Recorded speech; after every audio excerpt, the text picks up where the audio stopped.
All right, I'm going to show you the trig integrals. Call this part 2. I'm going to show you when sine and cosine are both even. We talked about in the last video, we need one of sine and cosine to be odd for us to do that substitution. That was in our part 1 video. Well, if they're both even, we can't just switch them. Like I can't say, hey, let's change sine squared to 1 minus cosine squared. Then I don't have any sines left over. It's all cosines. I need to have u du there. I need the derivative cosine as 1 sine. And I can't get rid of the cosine squared. So what do? We have to do some other techniques, okay? Now here's some identities if you learned in your past. You may not know them. As a BC student, you're going to start to know these. It's just going to be coming up. So the double angle for sine is 2 sine cosine. Now the double angle for cosine is cosine squared minus sine squared. We won't be using that at anything that we have. So, but we're going to use this in this problem, okay? And we don't use it very often, but we're going to use this one. This is a real important formula. It's a half angle formula. So you guys learn the half angles, and really all you do in trig is you plug the numbers into it and find the half angle. But the actual identity is super important. Now I want you to notice why it's called the half angle. This angle is x over 2. This angle is x. This angle is half that angle. That's why it's called the half angle. So I could, if I change this one to a full angle, then that one will be doubled, okay? So that's half of 1, this is 1 and 2, it's still half. And if this was 2, that would be 4 and so forth. So that's the double angle. Now, if we square both sides,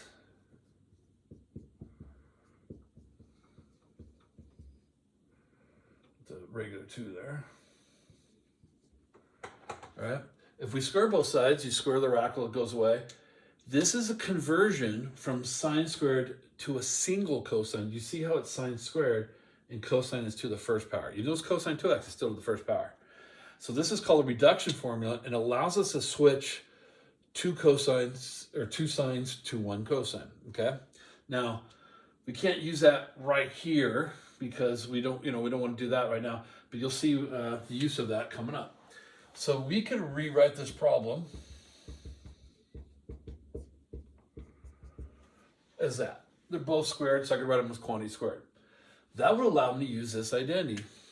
If I were to divide both sides by 2,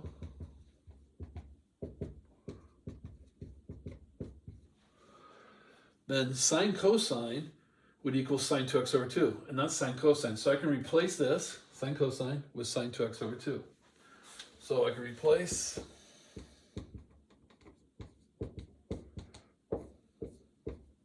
and have that squared. So let's square it. Well, squaring that be sine squared 2x over 4, which I can just throw out front. And we're going to throw constants out front.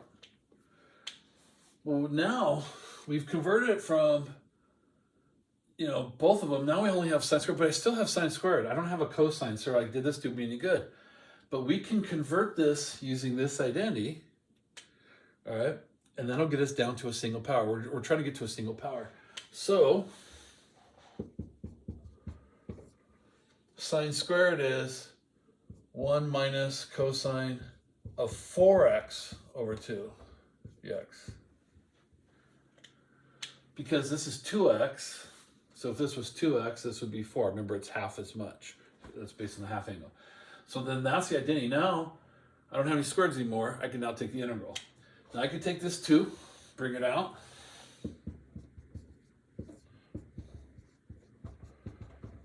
And just take the integral.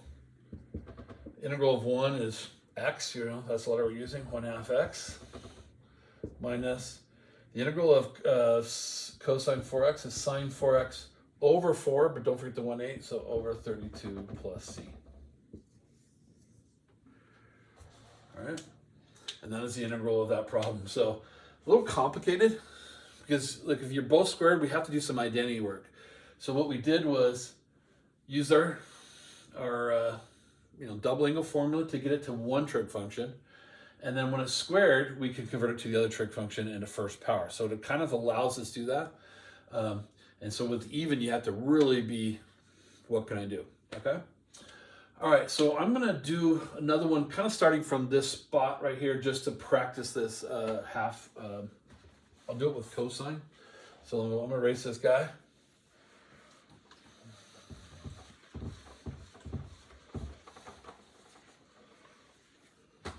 So if I have cosine squared of, let's do 10x, all right? Can I take the integral? So if we started from sine squared, cosine squared. Now, the difference with cosine for these formulas is just a plus sign. So again, you do all this work, and you drop down to here, cosine squared is 1 plus cosine 2x over 2. So if this is 1, this is 2. So the only difference between the two formulas is a plus and minus sign. So pretty easy to memorize. So cosine squared, I could convert it to 1 plus cosine 20x, because this is 10, because remember it's a half angle, over 2, all over 2 like that. So I can bring that 2 out front, and then take the integral. Integral of cosine is sine 20x over 20, but I got the 2 here, so over 40 plus c. So it's not a long problem.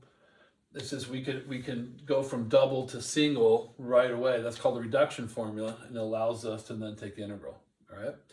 Now, think about 4 and 4. It's just, above our pay grade. It's just we could do it. It just would take reduction, reduction, reduction. I'd probably be using this board a couple times. Take a little work on there. All right. So that's part 2, and I'll be showing you part 3 soon.